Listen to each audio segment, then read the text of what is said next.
feel like I could go into a whole diatribe about this sort of like narrative structure that we become so used to, that everybody in life becomes uncomfortable and they have to blow it up. Wonderful. Steve Norton from Screenfish. Hey, Luke, Steve, it is great. Pardon? have we chatted before? You look very familiar. I think this is our first time chatting, and I'm very grateful for the chance to do so. Honestly, I adore Platonic. I'd say I love it, but it doesn't fit with the title. That's funny. Yeah. Honestly, and Charlie is such a great character. I love he's just such a wonderful character. I love him. What do you love most about him? Well, I think, when Nicholas Stoller first told me about the show, and then, his wife and co-writer, Francesca, I think something that they were really interested in doing, which we don't see in a lot of shows, is not put the couple, the married couple, kind of in any real jeopardy. So that the relationship between him and his wife, Rose Byrne and I, needs to be sort of strong. And that I was very flattered when they sort of said to me is like, I can just believe that you'd be the kind of person that could just put up with a lot of craziness. And that like, there's something about the quality that you have, Luke, that makes me feel like you could be very sympathetic to people all the time. And I was very flattered to hear that, because that idea of being sort of patient with somebody is, I think, so central to who Charlie is. And yeah, it's a quality that I feel like I understand really well and enjoy sort of embodying. Now, that being said, season 2, I start to ask Sylvia to be a little bit more patient with me, because I am the one that gets into a little bit of the antics this year. Yeah. Yeah, your character, without giving any spoilers, goes on it's a bit of a journey himself. His walkabout. Yes. Yeah. You know what I love, though, honestly, and you sort of touched on it, is at no point in this series do we ever think he's not good enough for her. Right. And that often happens when there's two central characters and there's another one.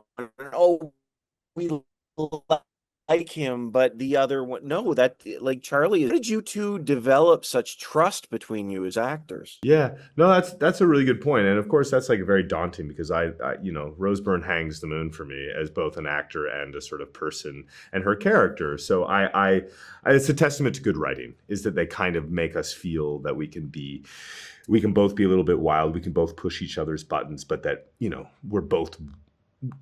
want the audience to want us to be together, Absolutely. And like we were saying with this sort of series, it's interesting that the central relationship between Rose and Seth is truly platonic. There is a genuine friendship, and yet as an audience, we're so accustomed to wanting more from that. Absolutely. Yeah. And I was wondering, why do you think that's the case? Why do we struggle with the idea of these two people just remaining platonic?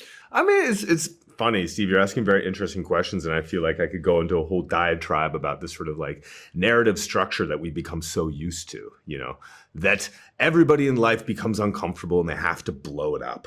And I think that we've seen the story again and again of a sort of, guy having a midlife crisis and then starting to date a 22-year-old dental hygienist, or whatever the case may be. So I think we're just sort of used to the idea that if you're going to change something, you have to change everything.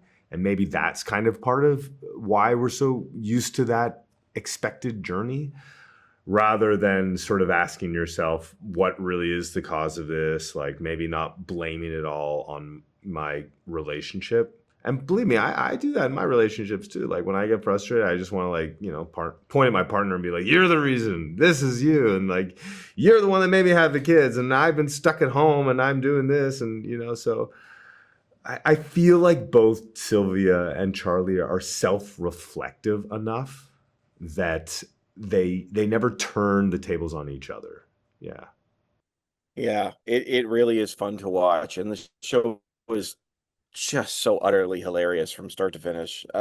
Just as we wrap, what do you hope people take away from Platonic? I really there's so many interesting things about it. I think One of the things I really enjoy watching both seasons, is the kind of love letter to Los Angeles. I think that there is like, we don't see Los Angeles as a setting as much as I think we used to. So I love seeing this sort of side of like family Los Angeles and all its weirdness. I love seeing I just love seeing this kind of level of comedy. It's sort of light, it's small, it's a group of people we care about, so it's just really funny. So people really enjoy that. I hope people also just really get to enjoy what chemistry means, because I think our show really depends on chemistry, and the chemistry between Rose Byrne and Seth Rogen is so stellar and so rare in TV. So I hope people go like, oh yeah, real chemistry makes a big deal. It makes us like the people. So that's what I want people to take from the show. Absolutely. And chemistry is used in some interesting ways in the series as well. Yes, totally. Thank you, honestly. Yeah. Luke, thank you so much. Have a great day. I really love the series. I Thank appreciate you. it. I really appreciate you. Thank you.